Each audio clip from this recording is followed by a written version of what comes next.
Hello and welcome to Tipsy Tolstoy, Russian literature for the inebriated. I'm Matt Gerasimovich, a PhD student in Russian Lit. This week, continuing my feud with SparkNotes over their interpretations of Anna Karenina. But you'll never stop reading it. No. Well, yeah, who would you feud with then? It's my guilty pleasure. And I'm Cameron Lalana. And this week, I'm the Ren Fair boy. I'm so excited to going to Ren Fair next week. Also, it's expensive to go to Ren Fair, as I've discovered. And I'm going as a monk. I've got a very heavy, I think it's like a suede monk costume, and I'm going to be attaching a mask to the inside of like a big beard. So this will be my last podcast because I will probably be dying of heat stroke next weekend, but that's fine. Or join the Ren Fair professionally with that slick costume.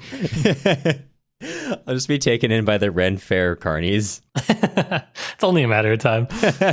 This is a podcast where me and my good Ren Fair pal Cameron get to unwind from our week with some Russian literature and a drink or two. This week, as you're probably aware by now, we're going to be finishing our Summer of Anna Karenina series with part 8. So thank you to everyone who has come along on this journey with us all the way to the end. And big thanks to Cameron for spending 2 months with me down the rabbit hole of 19th century literature. This series was only made possible by the support of all of our patrons. So thank you to everyone who is subscribed over at patreon.com/tipsytolstoy. If you would like the biggest Russian Lit podcast to keep pushing out top tier content, head on over to our Patreon. If you don't, we'll still be putting out content, but it's going to be bottom tier and you're going to wish you that you had. For as little as $3 a month, you can have access to notes from every episode, exclusive bonus episodes, and polls to help us choose what we're reading next. If you're not interested in Patreon but still want to help us out, you can leave us a nice review on Apple Podcasts or sign up for our email list on our website, tipsytolstoy.com. Thanks, Cameron. That was beautiful. That's what I'm here for. Matt, before we get into the reading today, and I'm very excited to ask this question this week, as I am every week, but especially excited to ask it now. What are you drinking? This week, I have been waiting to crack this bad boy out for quite some time. It is an exclusive brew, only given to some of the most exclusive Russian Lit boys on the planet. Big thank you to our patron Darren, who brews his own beer, and he brewed this really cool IPA called Forgetting Kitty, much like Kitty from Anna Karenina. So this is a McVeigh Brewing exclusive that we're going to be drinking tonight. It looks super cool. I'm really excited. What are you drinking? I am also drinking this McVeigh Brewing exclusive.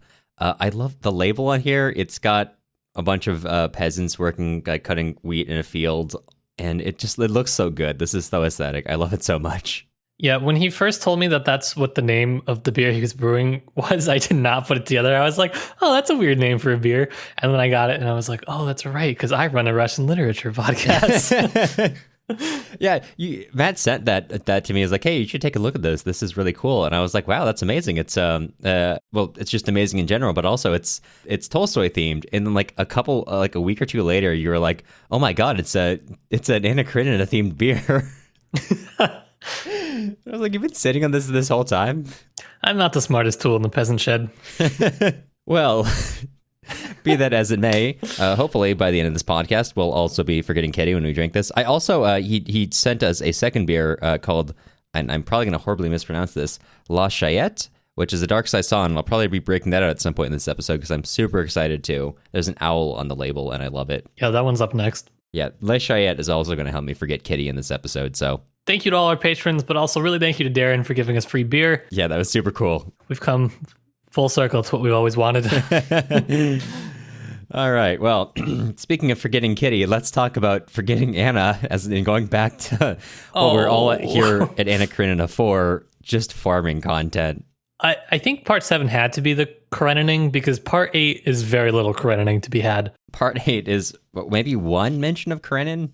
Maybe? Well, definitely one, but I don't know if there are any more besides that. Yeah, it's pretty sparse. Yeah, it's very low on Karenin content, but very high on farming content, which is, again, what we're all here for. Yeah, I mean, it's fine. Yeah. So let's talk about what happens here. This is a much shorter part than the other one, so we won't be spending as much time here, I say before I accidentally spend 30 minutes summarizing this.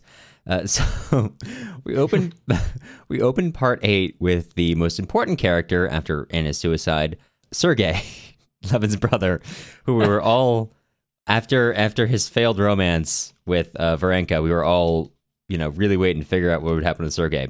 So Sergei releases the book that he's been working on throughout this entire novel. It has taken him 6 years to put this out, and he's so excited for his over half a decade of labor to finally make waves in the Russian intellectual circle. And then it doesn't. And I know what it's like to have my projects flop, but I don't know what it's like to have 6 years of a project flop. So that's rough. You know who does know? Tolstoy. Tolstoy knows. I really should have double checked the dates on this, but I know Tolstoy worked for a really long time on like a children's education book for which he taught himself like hundreds of different subjects to write these books. Yeah. And it went really, really poorly the first time. It ended up being okay. I think on his second edition, they became more widespread, but for a while it was.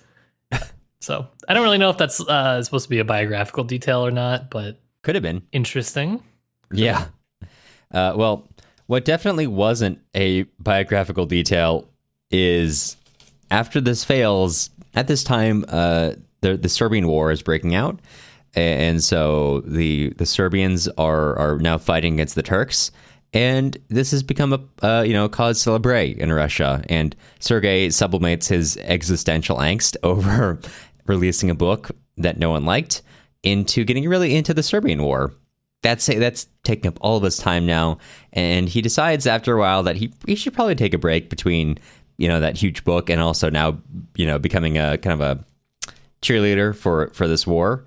And getting Russian citizens involved in kind of this pan-Slavic effort. And he decides to go visit his brother, along with Katasov, the sociologist we met earlier. Yeah, just some of the real main important characters this whole time that you've been like, how are they going to end up? Yeah, I know. And so they decide to go visit Levin out in the countryside. And so they head out to the train station. Well, at the train station, because of course, anytime any character goes anywhere, everyone else is always there. So they go and they see Stiva hanging out, and Stiva is not in a good way. He goes out and pats them on the back and chats with them and says, "Hey, I wrote a letter to my wife. If you're going out to see, my brother-in-law, just, let her know everything's okay." And they're like, "Okay, sure. Interesting. Yeah." And then they see Vronsky, and Stiva leaves them and he goes over to see Vronsky. And I'm just going to read this line because it's rough. He went into the hall where Vronsky was, and he had completely forgotten his own despondency, his own despairing sobs over his sister's corpse, and he saw in Vronsky only a hero and old friend. Stiva's ice fucking cold, dude. Yeah. They're at the station, they see everyone, they get on the train, they take off. This is an interesting section where Katasov chats with some of the volunteers going to fight in the Serbian War, and he decides that he doesn't really like any of them. The only one he likes is an older Russian soldier who thinks all the other recruits are not very good either, but neither of them are willing to tell it, which is kind of an interesting scene, but not really that important in the grand scheme of things. No. While that's going on, the train comes to a stop, and Sergei goes out and he sees Vronsky's mother, the Countess, and they chat, and the Countess recounts how much she hates Anna. Oh, you want to talk about people who are ice cold? This lady. Yeah. It just keeps coming back to Vronsky and what he's doing now, and now he's leading a regiment into the Serbian War, raised on his own funds. But of course, that's all secondary to the fact that she just hates Anna. So after a while, Sergei, even Sergei's a little bit uncomfortable with that, and he doesn't really care.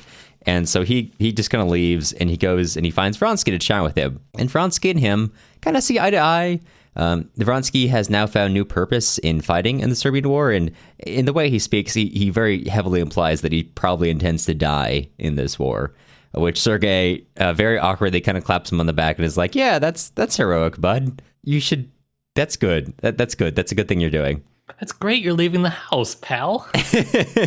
Yeah, it's weird that his mother describes, or Vronsky's mother describes that they had to watch him for weeks to make sure he didn't kill himself after, the last time Anna almost died and he shot himself. But then they're all super glad for him to go to war where he's very obviously intending to just die in battle. But when Sergei kind of claps him on the back and tells him he's doing the right thing. And Vronsky says, yes, as a weapon, I may be of some use, but as a man, I'm a wreck. Just no one in the 19th century knew how to read a warning sign, apparently. No. So after that, Sergei and Katasov get back on the train, and they head all the way out to the country estate. And when they arrive, we find out that they obviously didn't tell Levin they were going to come stay at his house for weeks. And so they arrive and meet Kitty. Levin's currently out and he's out with his bees at the moment. Levin's gotten really into beekeeping now because, of course, he has. Oh, we've all been there. Who hasn't just started dabbling in beekeeping every once in a while? Just a little bit. I mean, I like the suits. That's true. That's fair. Sue me. They are pretty good suits. So Kitty greets them and then goes to see her father and Dolly and has Dolly entertain the two while she goes to go nurse her son. She hangs out in the next chapter with her son, and she's reflecting on Levin, and Levin has not been having a good time recently, but even though he's always despairing and a non-believer, which she's not super down with, she admires Levin, and she's really come around to seeing him for a very reliable husband and just a good man. And she tells her son as she nurses him that, be only like your father, if nothing else, essentially. Of course, while she's inducing Dmitry, her son, and Levin's son to be more like Levin, we rejoin Levin and find out that he's just having a terrible time because he's thinking too much, as per usual. We spend the next couple of chapters just following Levin's spiritual crisis that has been happening for this entire spring. He has been going back and forth. He's been reading Western philosophers. He's been reading Orthodox philosophers, and he keeps getting convinced by people and then realizing they're wrong or it's not complete. And it's so bad that he is very, very scared that he's going to kill himself because the emotional and intellectual strain is so great from him not being able to figure out how to live his life. And in the middle of this, we rejoin his present, which is slightly better because he's now kind of walked away from trying to engage intellectually with what he should be doing and is just throwing himself into just the running of his estate, his brother Sergei and his sister's estates as well, as he's overseeing it, helping out Dolly as Stiva has asked her to sell her estate because he's in such financial strain. But Dolly at this point... Hard to believe. Really hard to believe. Yeah, I know, right? Dolly at this point is resolved to leave Stiva, and so Levin's trying to help her out without hurting her pride. And we rejoin him farming, going around telling the peasants what to do, what the most efficient way to do things is. And this all kind of comes to a grinding halt when he's talking to a peasant about some of the other people this peasant's worked for. And the peasant makes a comment about one of his former employers being someone who was a good man because he followed God. He had a spirit in the right place. This leads into another crisis for Levin because everything leads to a crisis for Levin. And he suddenly realizes, up to this point, he's always struggled. He's wanted to have faith, but he just doesn't. He's too convinced by his materialist philosophers to really have faith. But at the same time, he recognizes that this material philosophy in which he believes also is kind of hollow, and it leaves him with a kind of a what next sort of approach to life. What's the point if this is all true? And he suddenly realizes the paucity of reason and intellect, and he realizes that he had been, quote, living rightly and thinking wrongly. And actually, there's a sort of divinity which exists outside reason from which we can ascertain certain truths, such as that we should love our neighbors, or we should not murder, or we should be moral, are all things that come from a greater divine truth than reason can come up with. Of course, you can reason out why you might not want to hurt your neighbor, but the basic idea of loving your neighbor is something that has to come from a greater power than reason alone. And he decides that he is a changed man now. Everything's going to be different. He loves everything again. And that lasts about as long until he meets someone. And he's instantly annoyed at how they do things. Yep. And then he kind of walks that back a little bit. And when his coachman takes him back to his guests, he's annoyed at his coachman. And then Levin, Dolly, the prince, Sergei, and Katasov sit down to lunch. And they have a long debate over the Serbian war, over what's going on there, with Sergei and Katasov taking the perspective that the Pan-Slavism, which has emerged from this, is a good thing, and this is a good war, whereas Levin and the prince kind of oppose them. Levin more so because he does not understand this sense of pan-Slavism. He doesn't understand why you would care about issues outside of Russia itself. He does not feel any kinship with non-Russians. And the prince is just kind of anti-war in general and is telling the other two that if they're so inclined to fight, they should be fighting themselves instead of just arguing for the existence of war, which is annoying to Levin because he feels like there's so many counterpoints to the things that they're saying that he should be bringing up. But he even though he's annoyed, decides, I need to kind of stick to my newfound belief in the divinity of my beliefs. And he decides that instead of continuing to argue, he's just going to try to detour them. And he points out that it's about to rain and they should all head inside. On the way in, he realizes that as the rain picks up, Kitty and Dmitri are out. They're out for a walk and he runs after them. And lightning hits a tree and it falls in the spot that they usually stand. And he freaks out, thinking that his wife and son might be dead. And as he runs towards it, he actually ends up seeing them in the distance and is just overwhelmed with joy that they haven't been crushed by a tree. Pixels away. Yeah. Pixels. Mere pixels from having a very different ending to this story. We could have had a whole new spiritual crisis after the death of Kitty and Dmitri. After the triple tree homicide. Oh, yeah, and the nursemaid is there too. She's also important for Dmitri. After that, they'll go inside and they start to have dinner. Levin leaves the others behind because Kitty is hanging out with Dmitri, and Levin decides to go. He wants to go hang out with them, or rather, he's summoned to go be with them. And on the way up, he continues to interrogate his idea about this sense of divinity and what does it mean to him. And, of course, because it's Levin, even this suddenly divine revelation, he begins to question, such as this is for him a very Christian. It's a very Christian revelation. But then he thinks, well, what about the non-Christians? What about the Catholics? What about the Greek Orthodox? What about the Protestants? What about the Buddhists? What about the Mohammedans or Muslims, as we would say now? How can I say that they are wrong when they also preach divinity and they also do good deeds? How can I do that? And then he goes and hangs out with his son and wife and, finds some pride in Dmitri, and Kitty's glad that he's no longer disgusted by his son. He doesn't visibly grimace every time he sees this child. Yeah. And then he tells her that when they almost died, he suddenly felt pride and suddenly I realized what it's like to love my son now that he almost died by being crushed by a tree.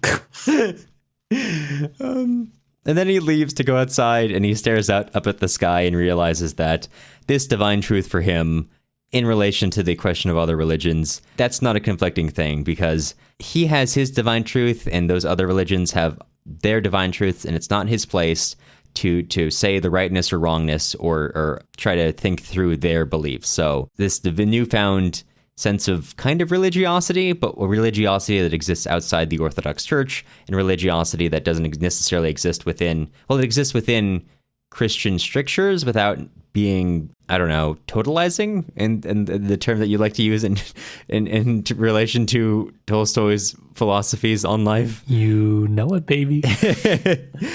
And looking out at that and realizing that this divinity, and even though as much as he's wanted to do good for everyone, what's kind of important for him is the inner peace and do right to the people immediately around him, and the rest will follow, brings him finally a sense of inner peace. Kind of, yeah, for the moment. Woo! At least when it ends, it brings him a sense of inner peace. Well, let me read the last couple of lines. The book ends on him understanding that this means he's not really a changed person. This new feeling has not changed me, has not made me happy and enlightened all of a sudden, as I had dreamed, just like the feeling for my child. There was no surprise in this either. Faith, or not faith, I don't know what it is, but this feeling has come just as imperceptibly through suffering and has taken firm root in my soul. I shall go on the same way, losing my temper with Ivan, the coachman, falling into angry discussions, expressing my opinions tactlessly. There will still be the same wall between the holy of holies of my soul and other people, even my wife. I shall still go on blaming her for my own terror, and being sorry for it. I shall still be as unable to understand with my reason why I pray, and I shall still go on praying. But my life now, my whole life apart from anything that can happen to me, every minute of it is now no longer meaningless, as it was before, but has an unquestionable meaning of the goodness which I have the power to put into it. And those are the lines on which we leave the main character of Anna Karenina, Konstantin Levin. Ooh, nice. Yeah. Kind of an unsatisfying ending, you know? Like, A little bit. man goes on a 900-page spiritual journey. He's like, you know what? I had the whole time.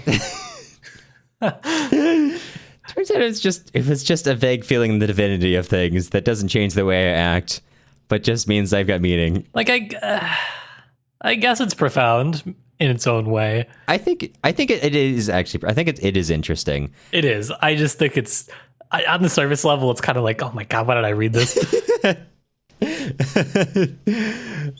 Yeah. So after Anna's passing, we spend another 70 pages with Levin's thoughts, and then this is what we come to in the very end of Anna Karenina, which is probably, if you were not experienced with Anna Karenina before you were coming into this podcast, not what you were expecting.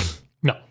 Matt, how do you walk away from this ending? You know, I gotta make another pitch for the Labyrinth of Plots. Okay, go for it. We can't stop. I know that everyone's sick of it, but if you're not convinced by it at this point, there could be perhaps no stronger evidence in the book that they're important, other than the fact that Tolstoy totally could have ended this book after 7 parts.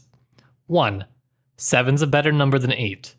2, you wouldn't have to spend 70 pages with this guy farming.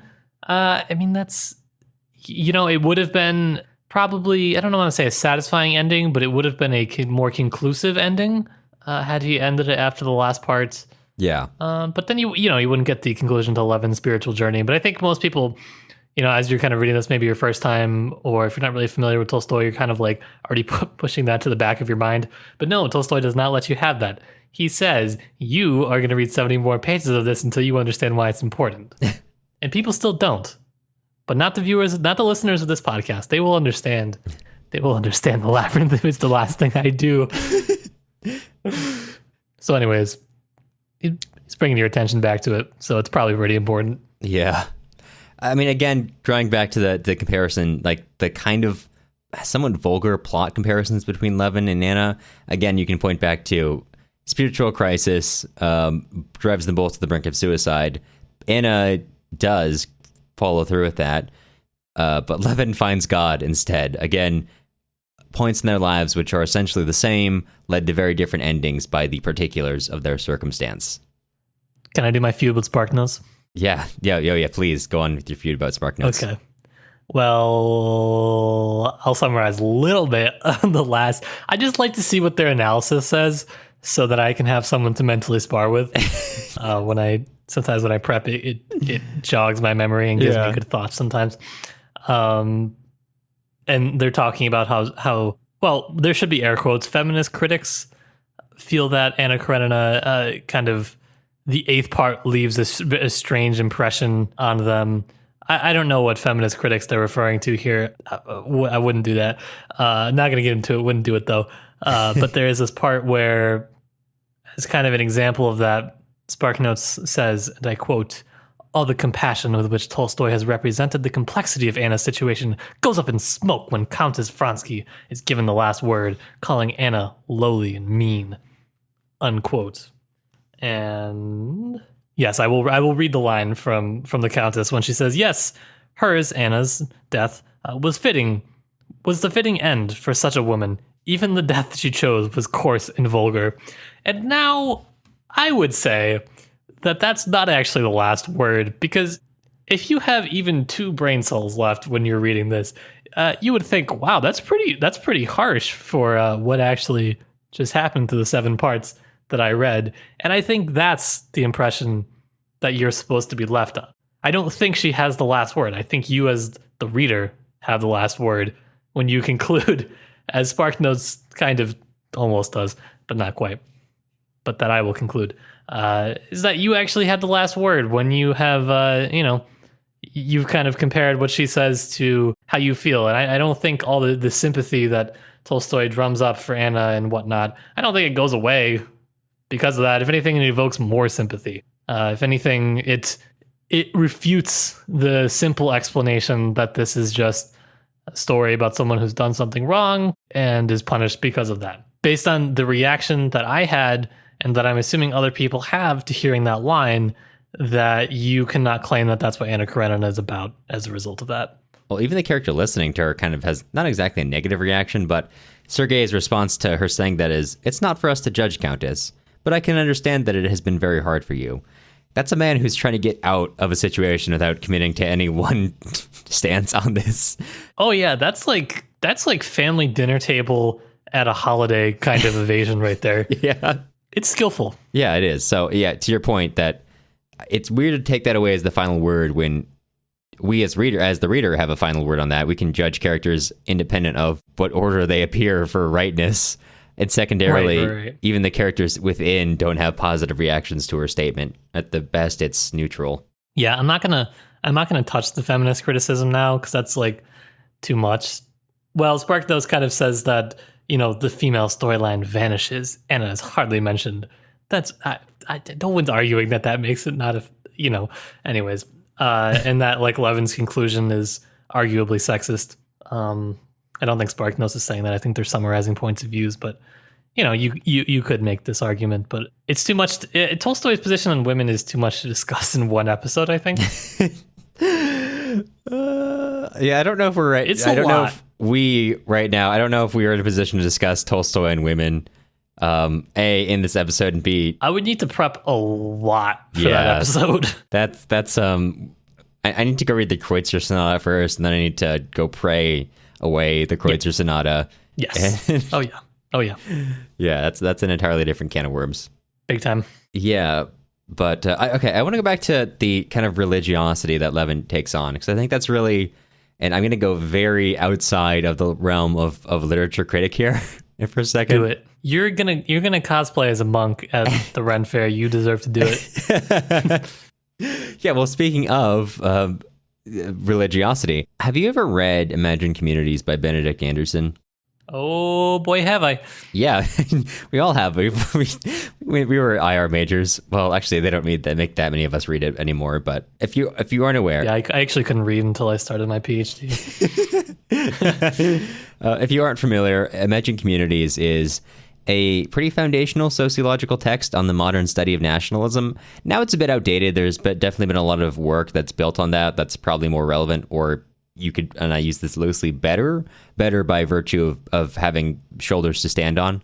But one of the really interesting things about the book is that Anderson argues that the great failure of the 19th and 20th century rationalist ideologies, which are primarily liberalism and Marxism. Liberalism, again, as I mentioned before, containing what we understand as liberalism and conservatism, which both fall under kind of a, if you want to be kind of vulgar about what defines liberalism, a combination of the notion of the civil rights and capitalism. So liberalism under that definition, and Marxism being the main two ideologies that came out of the 19th and 20th centuries, their great failing was that they had no metaphysical component. So for nations or countries or empires or whatever, up to that point, which had a story of either nation or of leadership or especially of religiosity up to that point, they no longer had a metaphysical component which argued for the reason for existence, really. The Marxists and the liberals kind of argued for almost an economic conception of life, which Tolstoy is kind of making fun of here, especially in the Political Economist, especially in the form of Murtov earlier in part 7. And I think that this is kind of something that Tolstoy is getting at in the same way that we can look back and have look at scholars and say, hey, in the 20th century, which Anderson is arguing leads to, or at least is the field which led to the outgrowth of nationalism, which we see in the 20th century, and that force which kind of took up the mantle which religiosity had played up in history up until that point. Not arguing that they lead one to the next, but they kind of operated in the same field. We see Tolstoy kind of addressing the same sort of thing, where Levin, up to this point, has been engaging mostly with Western rational philosophies, and even to some degree the church's doctrines, and that's all left him hollow up until the point where he accepts a vague, a sort of purpose which is not at all based on reason, and in fact is explicitly anti-intellectual, anti-reason based, as his purpose for living, which then provides up to that point, which had been totally absent in him, which is just, why do I live day to day? I can go on and engage in these studies, but writing my book and getting people to understand this or that about Russian labor fundamentally does not answer the question of why should I get up in the morning and why should I not shoot myself as he wants to. Whereas the basic idea of, well, there's a higher power and I should take care of my family, suddenly answers that for him. And that's where he walks away from the book, kind of not exactly discarding his rationalist beliefs, but suddenly engaging with something a bit more, and I use this in a very philosophical sense, absurd. I think that's why it's like striking to read as Western reader, perhaps. Just Right. You are kind of watching him go through almost like a problem-solving exercise to some degree, and you're expecting him to come to like not necessarily like one like clear truth. Yeah. And he says, "Nah, it's okay. I'm gonna give you something anti-totalizing," and it's that's why it feels vague and it feels inconclusive, but it's because it's supposed to be. Yeah. That's the point. Like, if you're like, yeah, that was kind of unsatisfying. Well, yeah, so is how he left his life, kind of. His answer is essentially that, like, nothing is going to give me this feeling of, like, ecstasy or joy in every single part of my life. There's still going to be challenges and, bad emotions and, whatnot. It's not just, I got the truth. Now life is super easy. Nothing can give you that. Right. That's the ending. And so that's not satisfying because you just read 900 pages because somebody told you it's supposed to help you understand your life better. And you're like, well, what the heck am I supposed to do now? Suffer, I guess. Accept the religiosity and the trueness of your preferred form of faith and decide that you can't judge anyone else's and then use that for your day-to-day. So is the best you get, I think. Yeah, but I guess you do see, I think I talked about this last time, again, the evolution of Levin. What is to be done?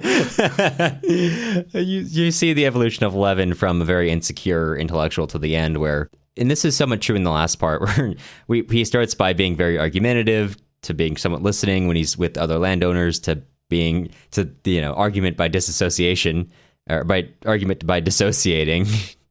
In the last part, now he's fully engaged with it and he knows what he could say in the next part, but he just chooses not to because he's got no interest in engaging. To his mind, there's no point in continuing to argue something which you're clearly not going to come to an agreement on.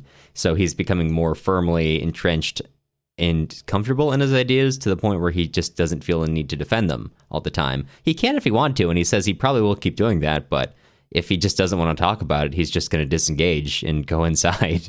Take that, nerds. Yeah, which shows a comfort in your ideas that certainly he didn't have at the beginning of the book, which ties, I think, into his newfound self-confidence, which I guess Tolstoy probably liked to have gotten to, and I'm sure he had at some points in his life. It's not really directly related to what you're talking about, but just for all the Dostoevsky lads listening to the podcast, really worth noting that Dostoevsky went in on this last chapter and this last part in criticism about Tolstoy not supporting the Serbs, basically. Just kind of an interesting point of divergence for the two. Yeah. Up to that point, it's remarkably similar in the way that they both... Tolstoy is not nearly as explicit in his rejection of Western rationalism as Dostoevsky, since that's rejecting Western rationalism is Dostoevsky's whole personality. Whereas Tolstoy, that's kind of a side point for him, and maybe not even totally, because you can still engage with Levin's beliefs and still enjoy the Spinoza or whatever he's reading at the time. But he does come down pretty, of all the things that he comes down pretty decisively on, he comes down pretty hard on the people who are pro-Serbian war, where, Levin is taking the position which you kind of understand for Tolstoy of just, we need to focus on our own house. I don't really feel a connection to other Serbs, and I don't see any reason why we should be taking sides on that. I feel no right to kill another man over a problem that's not my own. And the prince, who's been held up as kind of a paragon of goodness up to this point, is just straight up like, well, if you two believe in this so strongly, cut us off, and Sergei, why aren't you on the front lines? I think any man who believes in war should be put into advanced brigades to fight the wars first before anyone else has to. Which got him. Yeah. If anyone is the voice of moral authority in this book of what Tolstoy really himself believes, it's those two. So... Yeah, it brings an interesting point to the kind of hesitance he has on who has a right to do what, who has a right to kill, or even, dare I bring it back to the epigraph, who has a right to judge. Vengeance is mine, I will repay. Do you have the right? Do you have the moral authority to do that? By the end of the book, I don't think I get a strong conclusion that he thinks he should. But that's just me. No, yeah, I follow that. It's very, I don't know. I see a lot of the features which get tied to him for a lot of the political beliefs that have grown out of Tolstoy, especially Christian anarchism. I'm really seeing some of those basic fundamental ideological ideas that grow out of that in this kind of belief he ends with here. Yeah, I think it's worth noting that Anna Karenina was published serially for several years, and by the end of this, you are at big boy crisis hours. Like, I mean, like close to where like he didn't even finish writing it. That kind of spiritual crisis. Yeah. So it does make sense that you're going to see the transition to later religious writings in the end of this, and you do. You do. How do you see Vronsky at the end of this? He's technically present in this part. I really don't have much to say on Vronsky. Yeah, that's fair. I got more to push on about Levin and Kitty, though. No, yeah, go for it. Because I think they're really the core of this last part. Because a lot of people, when they read this, they say, or based on the movies you watch, you get the impression that Levin and Kitty have just a happy ending. I don't really see that. Interesting. Okay, elaborate. I don't know what seems so happy about Levin having a spiritual world completely separate from his wife's. Like he goes through this crisis basically on his own. She's kind of in a way used as a tool for him to get over it and to come to his conclusion, which he then decides, I can't share it with her. It's kind of my own thing. Yeah. Which I guess, along his line of logic, how internal this sense of conclusion, how internal this conclusion is to himself and how personal it is, I can see like kind of how he comes to that conclusion. But I don't know that it gives the sort of happy fairy tale ending people seem to think it does. I think it really does show a precursor to how Tolstoy's life ends, which is walking on a trail, leaving his wife behind, like, just kind of peacing out. I don't think it's as happy as some people would like to make it out to be. Yeah, it's content. I think he's come to a place where he's content and he's comfortable with his wife. But to the point you're making, I think that's a very, knowing Tolstoy's actual life, easy to see that this is, you can't just stop here. Life goes on living. And even as Levin points out, that he's still going to be who he is. And that is a bit needy, and also a bit needy at the same time as you pointed out, having these spiritual crises separate from his family and everyone else he loves. So it's kind of hard to follow him emotionally. Yeah, it's hard to conclude from all of that this is a happy ending. I don't actually even think it's an ending. It's not really. It's just, it's so open. That's, Yeah. I guess that's kind of the point of it, though. It kind of reminds me, it's a little bit less, it has a bit of finality because he does have a belief, which he can now take going forward. But it really kind of reminds me of, I don't know if you've ever read much Haruki Murakami. One of his books, Norwegian Wood, is more or less a book about coming of age, which does have some parallel themes to Anna Karenina, entirely unintentionally. If anything, that book is mostly ripped from The Great Gatsby. But it kind of ends with the main character calling someone he only sort of knows and then having a breakdown in a phone booth. And when she asks him where he is, he looks around and says he doesn't know. He's at the center of no place. And that's kind of the vibe I almost get from this book, in the same way that that's not an ending. That's just him realizing that up until that point, this character has been wandering around the book, just kind of experiencing things. At the end, he kind of realizes that he can't just live through other people. He's got to live for himself to a degree. The people around him are kind of moving on from, and now he's got to make his own decisions. In the same way that leaves him with, like, at the very beginning of his journey, I also kind of feel that in this book, and that Levin has come to what he believes is his, like, this is the final stage. This is the thing that provides impetus for the rest of my life. But then the real challenge is in applying that. And Levin has been trying to find a truth for this entire book, and we've never really seen Levin have a chance to apply it, which is the real challenge of any given belief system you have going into your life. Which, to your point, but that's not really being ending. It's an ending if you put more weight on the arrival at a truth than you do in applying that truth in your everyday life, which is the real process of life and the harder process of life, really. Yeah. No, but I think you are right there. Like, it is just different than a lot of other books, Right. especially at this time. And I think that we're never going to be able to stop talking about it on the podcast for the fact that it was so influential in Russian literature, and you almost certainly will see echoes of it in other literatures because of the fact that it was like, I mean, it's one of the real like mammoths of Russian literature in terms of both size and also influence. And so even though you might think, okay, I'm reading like a modernist book, surely I won't see any Tolstoy here. Well, you just might, unfortunately. Or fortunately. Depending on how you look at it. Depending on how much farming is there. We got a question to answer from our Discord. What is that? What's the question? So I asked in Discord real quick if anybody had any final questions, and I took my favorite, most important question from our patron, Jack. Thank you, Jack. Jack asks, thank you, Jack. Jack asks, if you could fight one character from the book, who would it be, and why is it Stiva?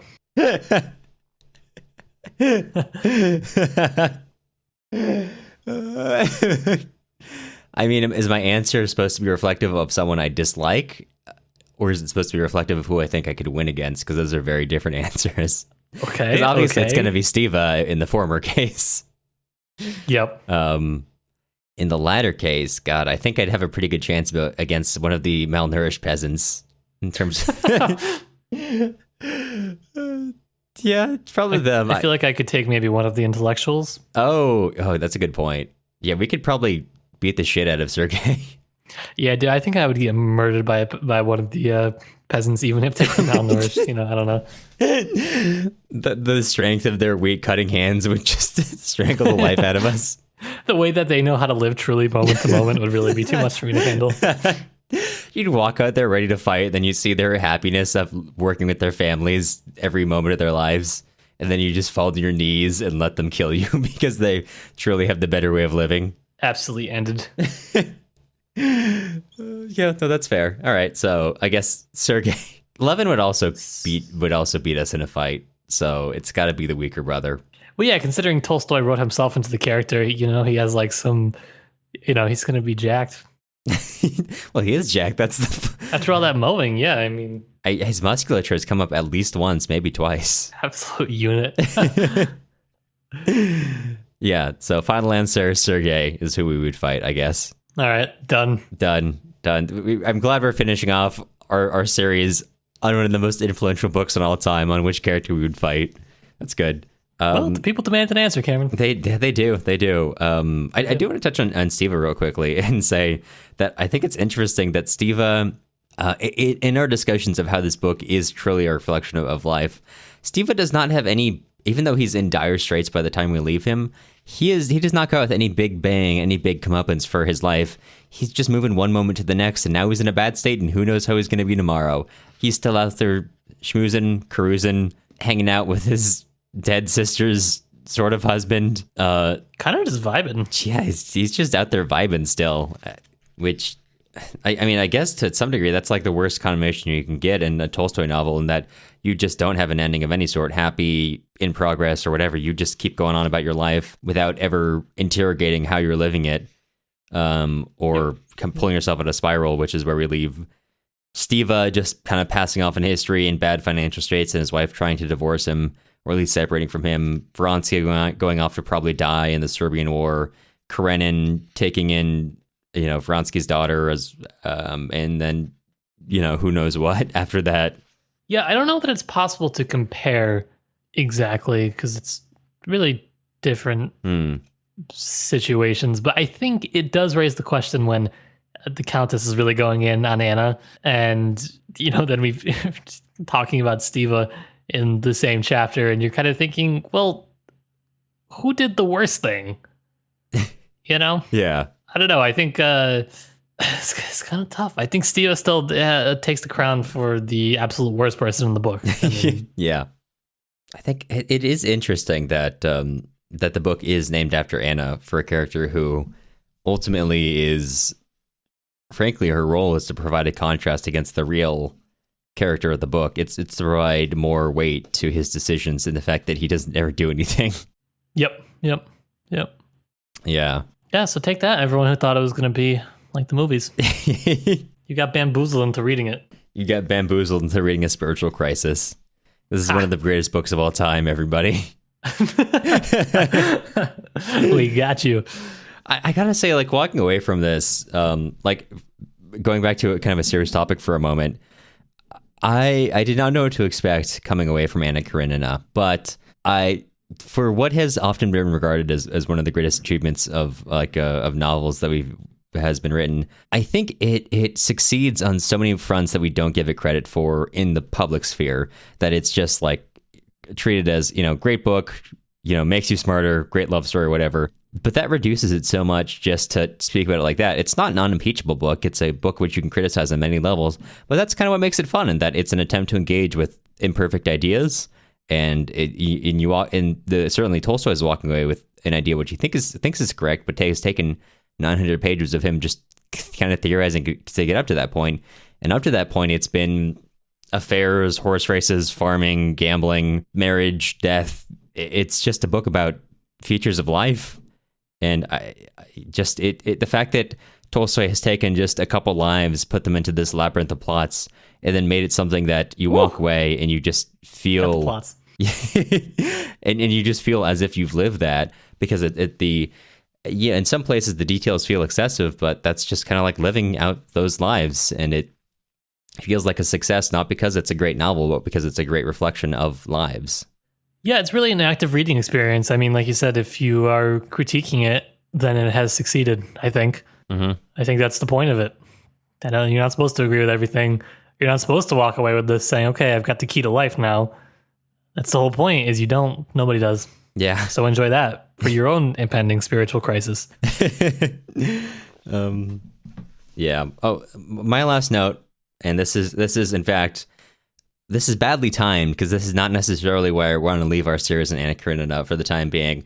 But remember our old joke about the fact that every other thing we read, Nabokov at one point or another has called it the greatest X in world literature? Oh yeah, this one on the cover, it says one of the greatest love stories of world literature.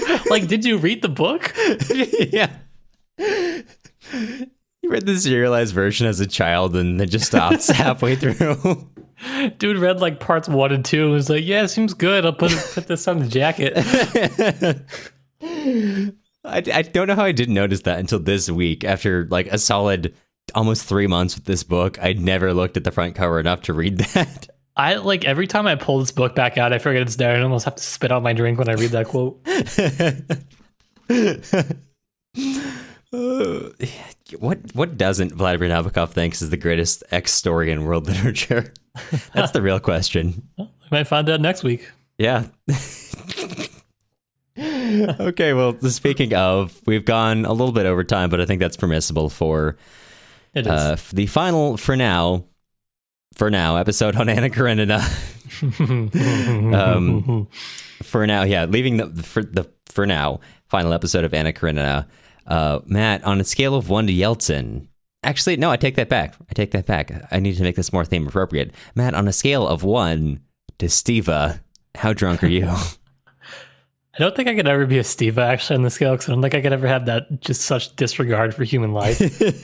I'll give it a 7. Okay, yeah. So I've had a good time with these beers. Yeah, that's fair. That's totally fair. How about you? I am at... I've had so much... Sorry, somewhere along the point we're talking about Benedict Anderson, I forgot to keep consistently drinking. So I'm probably only in like a 2 or 3. But I gotta say, this is a really, really pleasing beer. It's light. It's a very... As an IPA, it's a little bit lighter. It feels like a very summery drink, which makes sense given, it's wheat harvest in season. It's light. It's enjoyable. It's just a very pleasant drinking experience all around. So... Cheers, Darren. This is really good. This has been like a great drink to send off the series on. And yeah, I guess I'll shoot the rest so I can truly forget Kitty and move on. I forgot to read the description that Darren sent. He said, I developed this recipe as the kind of beer I would want after a long day of mowing wheat with the peasants, trying to get over having my marriage proposal rejected. Okay, well, Matt... Whoa, we have read, like we've said a couple times, like Vladimir Nabokov says, we've just read the greatest love story in world literature. We did it, boys. So what? Now that we're here and we feel as empty as Levin probably does generally, What are we reading on our next episode? I was going to make a joke and call this one the greatest love story. I can't even do that joke because, you'll find out next week. Next week, we're going to be joined with a very special guest, Dr. Caitlin Shirley. Yes, she's going to be back. She was here for the Notes from the Underground episode. She is wonderful and will be talking with us about The Meek One, sometimes translated as A Gentle Creature by Dostoevsky. We have been getting harped to do more Dostoevsky content, which we will. This is actually probably, tough to say, but I think this one could be one of my favorites by him. So you definitely don't want to miss it. You stick around. Certainly people have asked us to do Crime and Punishment, which is on our minds, just not right now. Because we need a break from long novels. Let me breathe. But we will be engaging with some very fun, well, maybe fun's overselling the feeling that's going to, some very literature. Some very mentally stimulating work with Dostoevsky. Before we let you go, we want to extend a sincere thank you to all of our current patrons. Jeff, Janice, Anne, Emily, Jesse, Madeline, Alex, Daniel, Irini, Paige, Darren, Larkin, Lou, Brandon, Allison, Gary, Cole, Daniel, Jack, Alex, and Roland. Podcasting isn't free, and grad school doesn't pay very well, so if you're interested in joining with our current patrons to keep the show running, take a look at our Patreon at patreon.com/tipsytolstoy. The music used in this episode was Soviet March by Toasted Tomatoes. You can find more of their stuff on toastedtomatoes.bandcamp.com and also on YouTube under the same username. If you're looking for other places to find us, you can also follow us on Instagram at Tipsy Tolstoy Podcast or join our email list on our website, tipsytolstoy.com. You'll hear from us again soon.